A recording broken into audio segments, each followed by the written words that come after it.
Everyone, good morning. কেমন আছো সবাই? আশা করছি সবাই ভীষণ ভালো আছো, সুস্থ আছো, আর আমিও খুব ভালো আছি। বন্ধুরা, আজকে ব্লগটা রান্নাঘর থেকেই শুরু করছি। আর এখন বাজে সকাল ওই 9টার মতন। আর আজকে হলো বৃহস্পতিবার। তো এখন থেকে ব্লগটা শুরু করছি। আই হোপ আজকের ব্লগটিও তোমাদের ভালো লাগবে। তো সম্পূর্ণ ভিডিওটিতে আমার সঙ্গে থেকো। বন্ধুরা, রান্নাঘরে এসেই কিন্তু আগে ডাইনিং টেবিলটা মুছে নিয়েছি, কারণ এটা আমার প্রত্যেক দিনই করতে হয়। তারপরে এই যে চুলাটাও মুছে রান্নাবান্না কিন্তু বসিয়ে দিয়েছি। আর রান্নাঘরে এসে আগে কিন্তু আজকে সব কিছু কেটে কুটে রেডি করে নিয়েছি। তো দেখতেই পেলে আজকে কিন্তু পুঁই শাকের চচ্চড়ি করবো। ওই যে গতকাল বলেছিলাম মিষ্টি কুমড় ছিল না, তো সেই জন্য এই দেখো 5 ফোড়ন আর এই যে কয়েকটা শুকনো লঙ্কা ফোড়ন দিয়ে এইবার দিয়ে দিয়েছি আলু আর কয়েক টুকরো মিষ্টি কুমড়ো।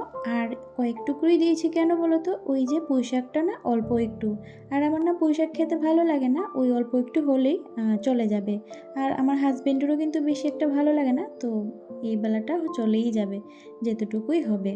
তো তারপরে এই যে বাসনগুলি রাতের বেলা ধুয়েছিলাম সেগুলি জল ঝরে গিয়েছে, ওইগুলি জায়গা মতো রেখে দিয়েছি। আর এদিকে দেখো পুঁই শাকের চচ্চড়িটা কিন্তু হয়েই গেছে। আর প্রচণ্ড তেল ছিটছিল জানো তো, সেই জন্য আর ভিডিও করিনি। এর মধ্যে কিন্তু একটু জিরে গুঁড়ো, ধনে গুঁড়ো, হলুদ, লবণ সব কিছুই দেওয়া হয়েছে। আর তারপর অনেকখানি সময় মজিয়ে নামানোর আগে একটু ভাজা গরম মশলাও দিয়েছিলাম। আর এই যে এবার এইদিকে নিরামিষটাও বসিয়ে দেব। আর এর মধ্যে 5 ফোড়ন আর অনেকগুলি শুকনো লঙ্কা দিয়েছি কেন বলো তো, খাবার সময় আমার এই শুকনো লঙ্কাটা কিন্তু লাগে, তাছাড়া কিন্তু আমি একদম নিরামিষ সবজিটা খেতে পারি না। তারপর দেখো একটু কাঁচা লঙ্কার আদা বাটা দিয়ে দিয়েছি, আর এই যে জিরে, ধনে গুঁড়ো আর হলুদ, লবণ সব কিছুই দিয়ে দিলাম। এবার ভালো করে মশলাটা কষিয়ে সবজিটা দিয়ে দেবো। আর তারপর কিন্তু সবজিটা বসিয়ে দিয়ে আমি আমার বেডরুম আর লিভিং রুমের কাজ গোছানো কাজগুলি করে নেব। আর ততক্ষণে এদিকে সবজিটা হবে, মাঝে মধ্যে এসে নাড়া দিয়ে যাব। আর এতক্ষণ সময়ে কিন্তু বসে থেকে লাভ নেই, কি বলো? আর এই যে চলে এলাম, এই যে দেখতেই পাচ্ছ কতটা মেসি হয়ে আছে আমার 2টা রুমই।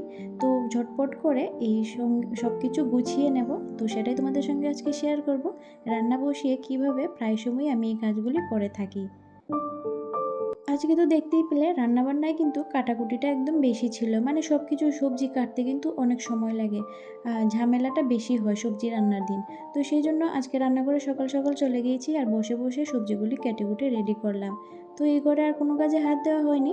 আর সকালেই প্ল্যান করে নিয়েছিলাম যে সবজিটা বসিয়ে দিয়ে তারপর এই ঘরের কাজগুলি সেরে নেব।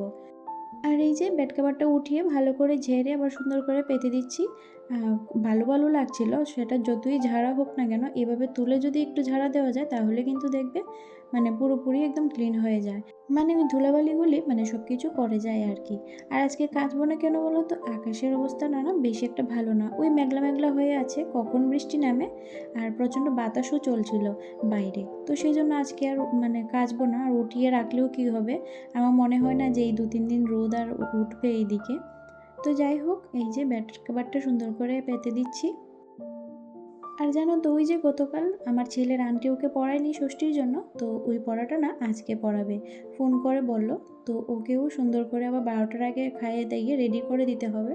আর আজকে এক কাণ্ড হয়েছে জানো তো, মানে প্রত্যেক দিনই তো আমার ছেলের জন্য মানে সকালে অ্যালার্ম লাগিয়ে ঘুমাই, আর গতকাল না অ্যালার্মটা লাগাতে ভুলে গেছি। আর আমার ঘুম ভেঙেছে ওই 7টার দিনে। আর আমার ছেলের স্কুলে ঢোকার লাস্ট টাইম হচ্ছে 6:30। তো আর কি করার, তো সেই জন্য আর ওকেও ডাকিনি, তো ও খুব ভালো করে ঘুমিয়ে উঠলো। তো দেখো বিছানাটা গোছানো হয়ে গেছে, আর এখন আলনাটাও গুছিয়ে নেব। আর এর মাঝে কিন্তু একবার সবজিটা নাড়া দিয়ে এসেছি। বন্ধুরা, তোমরা যদি এই পর্যন্ত আমার ভিডিওটি দেখে থাকো আর তোমাদের যদি একটু হলেও ভালো লাগে তাহলে প্লিজ একটা লাইক করে দিও, আর কমেন্ট করে জানিও তোমাদের কেমন লেগেছে। তোমাদের এই একটা লাইক ও একটা কমেন্ট আমাকে অনেক মোটিভেট করে পরবর্তী ভিডিওর জন্য। আর যদি ভালো লাগে তাহলে প্লিজ চ্যানেলটি সাবস্ক্রাইব করে এই বন্ধুটির পাশে থেকো, এই বন্ধুটিকে একটু সাপোর্ট করে দিও। আর তোমরা যদি চাও তাহলে শেয়ারও করতে পারো। তো দেখো বন্ধুরা, বেডরুমটা মোটামুটি গুছিয়ে নিয়েছি, আর এই যে আবার চলে এলাম লিভিং রুমে। তো জানালাটাও খুলে দিলাম। এদিকে জানালাটা না ওই যে বৃষ্টি উষ্টি হলে মানে বেশি খোলা হয় না, তো যখন আমি কাজ করি ঘরটা তো অন্ধকার অন্ধকার লাগে তখনটা খুলে দিই।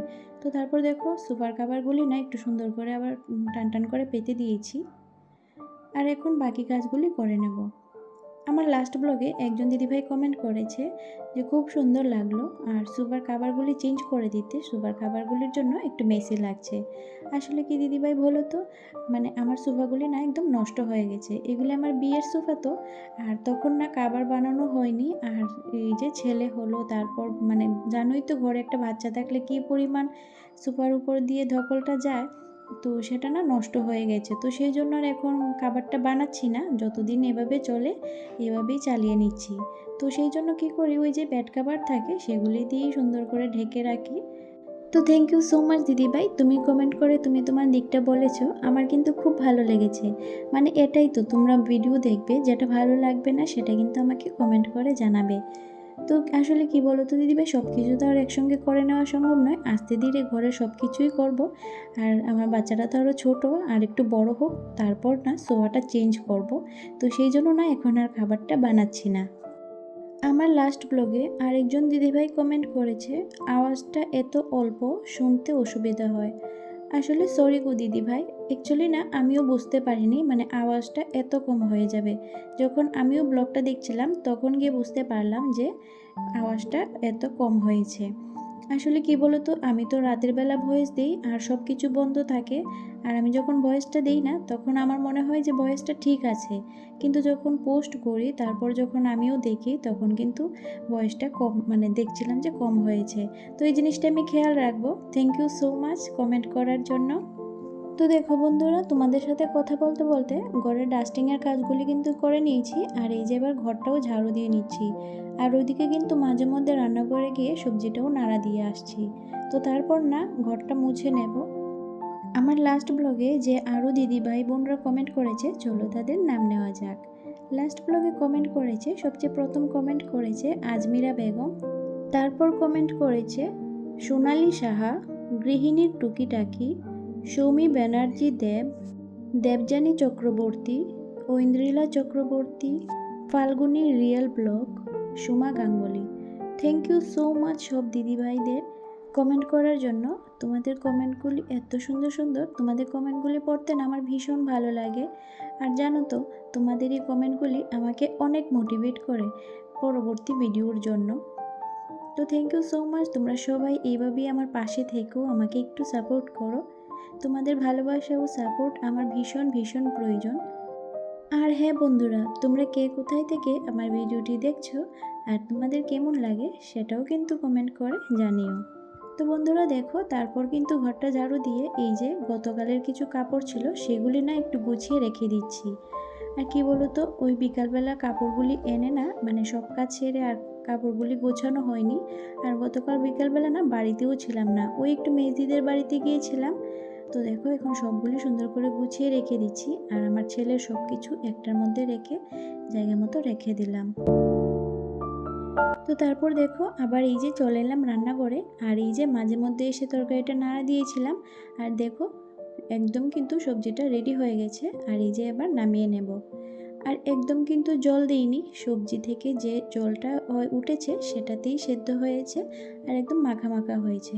আর সেই জন্য না একটু ডালও করেছি, কারণ সব কিছু তো আজকে শুকনো শুকনো, সেই জন্য। তো দেখো এই হলো আজকের মেনু। আর তারপর এই যে চুলা টুলা মুছে বাসন কুসন ধুয়ে, এই যে চুলাটা একটু গরম আছে, কারি পাতাটা গতকাল ধুয়েছিলাম, তো জলটা ঝরে গিয়েছে কিন্তু শুকায়নি জানো তো। আর আজকে তো রোদও ওঠেনি, তো সেই জন্য একটু চুলার উপর রেখে দিলাম। আর ছেলেকেও খেতে দিয়ে দিয়েছি, আর ও কিন্তু একদম স্নান টান করে রেডি, দেখতেই পেলে ব্যাগ টেক নিয়ে গেছে রান্নাঘরে, মানে খেয়ে দিয়েই চলে যাবে। আর এই যে এইদিকে দেখো আমার ঘরটাও কিন্তু গোছানো হয়ে গেছে, আর সেটাই তোমাদের সঙ্গে শেয়ার করছি। রান্নাঘরের কাজ সেরে কিন্তু এসে আবার ঘরটা মুছেছিলাম, সেটার ভিডিও করিনি, কারণ কি বলতো ওই যে আমার ছেলে চলে যাবে, তো ঝটপট করে আগে ঘরটা মুছে নিলাম। তো এখন স্নান টান করব, আর কিছু কাপড় আছে কাচার, ওইগুলোই কাচবো। যেগুলি রেগুলার পরা হয় সেগুলি তো না কাচলে আর চলে না। তো এই যে গতকালকে আবার কাপড় যে মেলেছিলাম সেগুলি এখন তুলে রাখছি, যাওয়ার সময় নিয়ে যাব। আর আজকে যে ধুয়ে দিয়েছি ওইগুলি আবার মেলে দেব। আর তারপর এই যে তেল সিঁদুর দিয়ে খাওয়া দাওয়া করব। সকালবেলা থেকে কিন্তু কিছু খাইনি। আমার না এই একটা অভ্যাস, মানে ঘুম থেকে উঠলে যতক্ষণ না কাজ শেষ হবে ততক্ষণ না মানে খেতে ইচ্ছে করবে না। আর যদি খেয়ে নিই তাহলে আর কাজ করার ইচ্ছে হয় না। তো সেই জন্য কী করি, সব কাজ বাজ সেরেই কিন্তু আমি খাওয়া দাওয়া করি। তো এই যে চলে এলাম রান্নাঘরে, আর এই যে ভাতটা বেড়ে নিচ্ছি। আর আজকের মেনু তো তোমরা জানোই। আর কি বলো তো, এত শুকনো শুকনো তারপরেও কিন্তু আমি ডাল নিই না। আমার না ডালটা খেতে একদম ভালোই লাগে না, মানে মাঝে মধ্যে ইচ্ছে হলে ডাল নেই। আর এই যে একটুকু লেবু, বাস। তো খাওয়া দাওয়া করলাম, আর এই যে দেখো বিকালের দিকে ঝুম বৃষ্টি। তোমাদের বললাম না যে এই মেঘলা মেঘলা করে আছে কিছুদিন ধরে, তো এই শুরু হয়ে গেল বৃষ্টি। আর কতক্ষণ থাকবে জানি না। আর এই দেখো জানালার দিকেও, মানে গাছগুলি যে ছিল কলা গাছগুলো, ওইগুলি তো আমাদের না পাশের বাড়ির ছিল, ওগুলো না কেটে দিয়েছে। তো দেখতে ফর্সা হলেও জায়গাটা, মানে গাছগুলি থাকতে কিন্তু ভালো লাগতো। তো চলো আজকে ভিডিওটা এখানেই শেষ করছি।